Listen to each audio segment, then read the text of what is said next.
Problem is the kids have to come to them until now. This week's City Hero is literally taking it to the streets. It's not something kids hanging around a park in the Tri-Cities expect to see at 9 at night, a 27-foot mobile outreach center.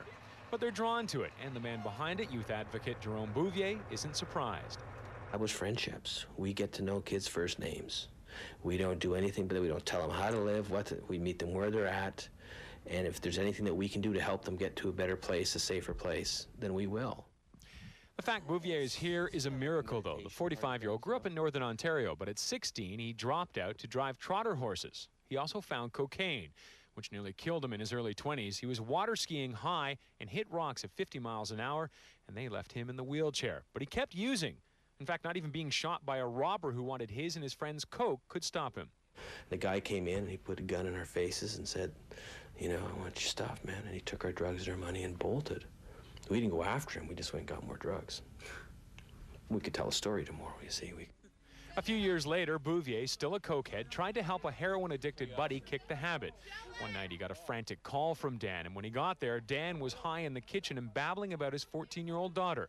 Bouvier searched the bedroom. He found Dan's girl dead with a needle in her arm.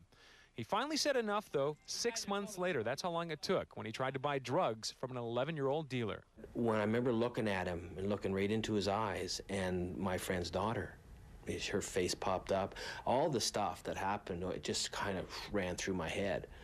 And my buddy, I looked, let's go, man. We drove away. Sounds like we got lots to talk about later on, you boys. You playing, you don't know how to play. Bouvier himself has been clean for 17 years now, and he's been helping kids ever since. While Bouvier is proud of his program and would like to see more like it, he fears that might not happen because of what he feels is the archaic grant system here. When you're trying to fund something and it doesn't fit into their boxes, then change the boxes. It's kind of like me. I don't fit. I never felt I fit. So what do you think of what he's doing with the bus here? I think it's a good idea. It will keep it safer, too. Yeah, how's that? Because, like, if people just want to get off the streets. The idea of going around to meet you guys where you're hanging out. Yeah, it's cool. I'm buying one of those buses. You're buying one. All right, spread the word, dude. We'll talk to you soon. Be safe, my young brothers and sisters. Be safe. It's only a pilot project right now. The bus has funding for only 5 months, but Bouvier is confident that they will find the money they need. But what they really need right now is a garage or somewhere large enough to park the bus in so they can paint it. Now, if you can help, give Jerome a call at 604-251-6449.